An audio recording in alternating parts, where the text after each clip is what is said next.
Hello amazing people, hope you are doing great. We are back in another video. और आज हम इस video में स्मार्ट पॉइंटर्स के बारे में देखने वाले हैं। तो I hope for smart pointers you have some idea of dynamic memory allocation और what sort of problems it brings with it. So dynamic memory allocation के बारे में अगर नहीं देखा हो तो उसके ऊपर वीडियो बनाया है। Even if you don't know about it तो I will give a short brief about it. Okay, so dynamic memory allocation हम क्यों करते थे? क्योंकि हमें एट अ रन टाइम हमें डायनामिक मेमोरी एलोकेट करना था। एट सिंपली उसी लिए करते थे हम डायनामिक मेमोरी एलोकेशन। तो उसके लिए हम दो कीवर्ड्स यूज करते थे, आपको अगर याद होगा, न्यू और delete. So we were using new for actually allocating at run time some dynamic objects or dynamic variables or dynamic arrays kind of things. And also after using the new keyword we must have to use the delete keyword if you remember. So उससे क्या होता था, कभी कभी अगर delete operator सही जगह पे सही से यूज नहीं किया तो क्या होता था, मेमोरी बढ़ने लगती थी या फिर बहुत सारे प्रॉब्लम्स आते थे। जैसे कि मेमोरी लीक्स का बहुत एक बड़ा प्रॉब्लम होता था। तो उसको सॉल्व करने के लिए हमारा कंसेप्ट आया स्मार्ट पॉइंटर्स। तो आपको समझ में आ गया होगा स्मार्ट पॉइंटर कितना यूजफुल होगा। तो अब कैसे यूजफुल होगा वो बताता हूँ मैं आगे। तो इस वीडियो में स्मार्ट पॉइंटर्स के बारे में देखने वाले हैं और साथ ही साथ में जो हमारा पुराना टेक्निक था डायनेमिकली मेमोरी एलोकेट करने का, न्यू और डिलीट, वैसा भी यूज़ करूँगा। तो आपको फ़र्क पता चलेगा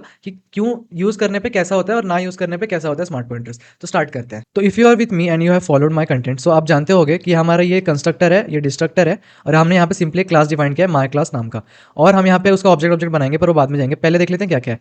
तो फॉर इंप्लीमेंटिंग स्मार्ट पॉइंटर्स क्या होता है? Smart pointer is just a rapper class over a pointer, जिसकी वजह से क्या होता है, जब भी हम स्कोप के बाहर जाते हैं, किसी भी स्कोप के बाहर जाते हैं, तो it actually deallocates the memory that has been pointed by the pointer. Okay, तो बस इतना ही होता है smart pointer. And in short it is just a scope pointer. तो पॉइंटर में जो प्रॉब्लम था कि जब हम मेमोरी अलोकेट करते थे पॉइंटर को यूज करके, तो उसको हमें डी अलोकेट करना पड़ता था, और एल्स वो वैसे का वैसे ही रह जाता स्कोप के बाहर भी। तो उसमें स्मार्ट पॉइंटर में ऐसा नहीं होगा, क्योंकि वहाँ पे एक रैपर क्लास है जो स्कोप के बाहर जाने पे अपने आप ये हो जाएगा।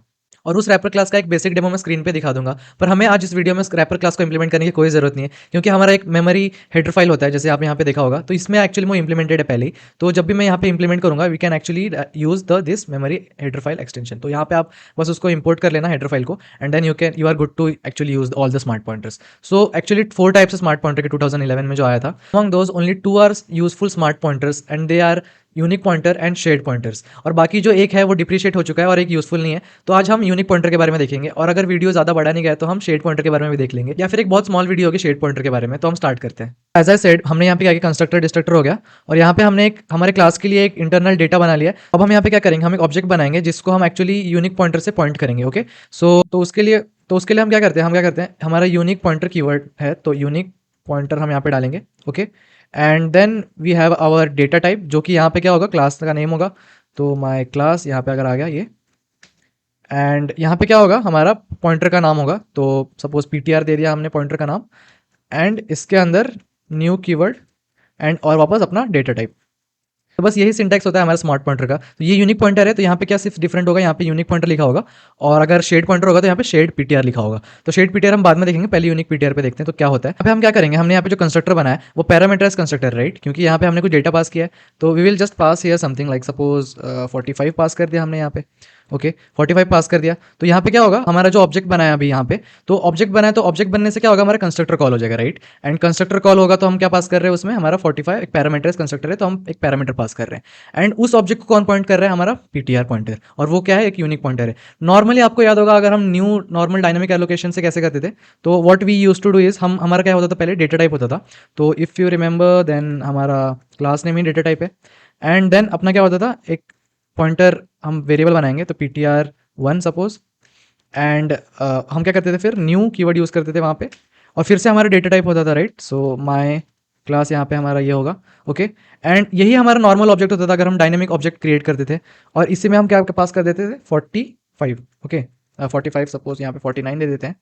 तो यही हमारा होता था, हमारा नॉर्मल डायनेमिक एलोकेशन, राइट। आपको अगर याद होगा तो ये हमारा नॉर्मल डायनेमिक एलोकेशन है, और ये हमारा क्या है, यूनिक पॉइंटर को यूज़ करके है। तो आपको डिफरेंस दिखाता हूँ इसमें क्या होता है। ओके, तो अब हम क्या करेंगे, आपको अगर याद होगा इस, अगर हम नॉर्मल न्यू से अगर हमने डायनेमिक एलोकेट किया, तो हमें क्या यूज़ करना पड़ता था, हमें डिलीट यूज़ करना पड़ता था उसको डी एलोकेट करने के लिए।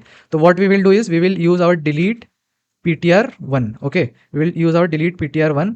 तो इससे क्या होगा, जो हमने हमारा जो नॉर्मल डायनेमिक एलोकेट किया था ptr, जो हमने पॉइंटर से पॉइंट किया था, तो उसको हम यहाँ पे डिलीट कर दिया। अब हम कुछ चीज़ें यहाँ पे फिल कर देंगे, ताकि हम जब इसको कॉल करें तो ये सारा कुछ कॉल हो जाए। ओके, तो अब हम क्या करेंगे, यहाँ पे एक सी आउट दे देंगे,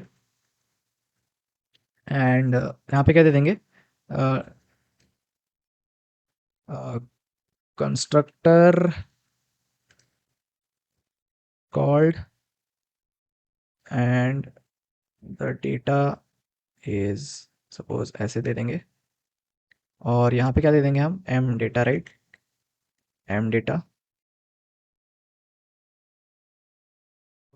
and similarly what we will do for our destructor, suppose because जो हमारा ये था, हमारा जो नॉर्मल डायनेमिक एलोकेशन था जिसमें हमने डिलीट यूज़ किया, उसमें क्या होता था, when we actually use delete keyword उसके बाद ही डिस्ट्रक्टर कॉल होता था और तब भी वो डायनेमिकली क्रिएटेड ऑब्जेक्ट डिस्ट्रक्ट होता था।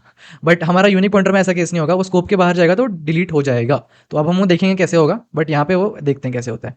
तो यहाँ पे क्या लिखेंगे हम, destructor called and the data is this, okay. और यहाँ पे क्या बता रहा है, एम डेटा, ओके। सो ये डी कैपिटल है यहाँ पे, ओके। सो ये हो गया, दैट इज इट। एक और हम चीज़ कर सकते हैं टू डिस्प्ले आवर डेटा। सो उससे हम क्या करेंगे, हमने जो ऑब्जेक्ट बनाया हम उसके पॉइंटर से हम एक्सेस करेंगे वो जो हमने अभी मेथड यहाँ पे डिफाइन करेंगे उसको। तो what we will do is we will just create suppose void display, display हम बनाएंगे यहाँ पे, और यहाँ पे हम ऐसे कर देंगे। and what this will do is just display our data.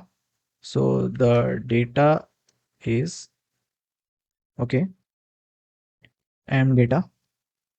तो यहाँ पे ये हो जाएगा डी कैपिटल, अरे डी कैपिटल, ओके। सो ये हो गया यहाँ पे, ओके। तो ये हमारा जो फंक्शन हो गया, हमारा ये एम डेटा यहाँ पे था इसीलिए हमने सारा कुछ यूज़ कर लिया यहाँ पे।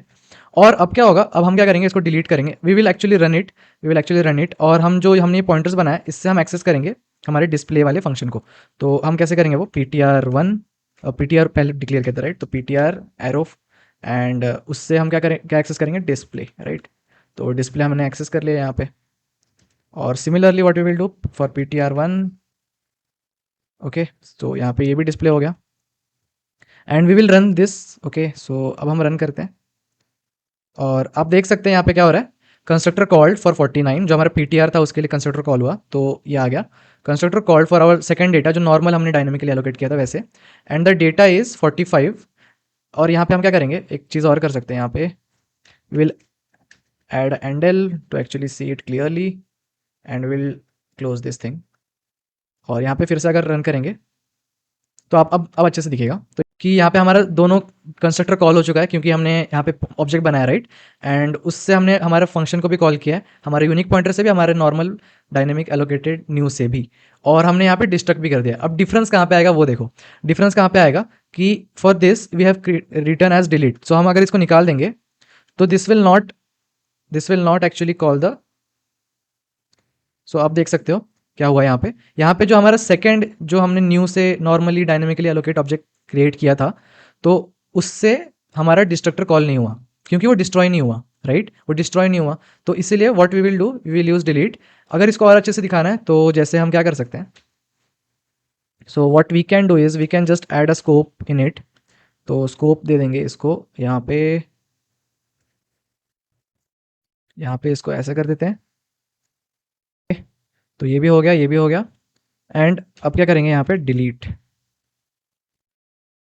Delete P T R one, okay. So अब ठीक है, ये क्या हो रहा है, P T R one, okay. तो अब आप देखोगे ये स्कोप से बाहर आते हैं, ये पहले ये कॉल होगा, इसका डिस्ट्रक्टर कॉल होगा, एंड देन इसका डिस्ट्रक्टर कॉल होगा। मतलब पहले क्या डिस्ट्रॉय होना चाहिए अपना, पहले डिस्ट्रॉय होना चाहिए 45 एंड देन 49। तो रन करके देखते हैं इसको। तो अब देख सकते हो पहले डिस्ट्रॉय हुआ अपना 45 क्योंकि हमारा यूनिक पॉइंटर हमारे स्कोप से बाहर आया तो डिस्ट्रॉय हो गया, एंड देन डिस्ट्रॉय हुआ हमारा 49 क्योंकि वो हमने डिलीट कीवर्ड से डिस्ट्रॉय किया। तो this is the difference between a smart pointer and a normally dynamically allocated pointers. मिलते हैं आपसे नेक्स्ट वीडियो में, तब तक के लिए keep learning, keep exploring, bye bye.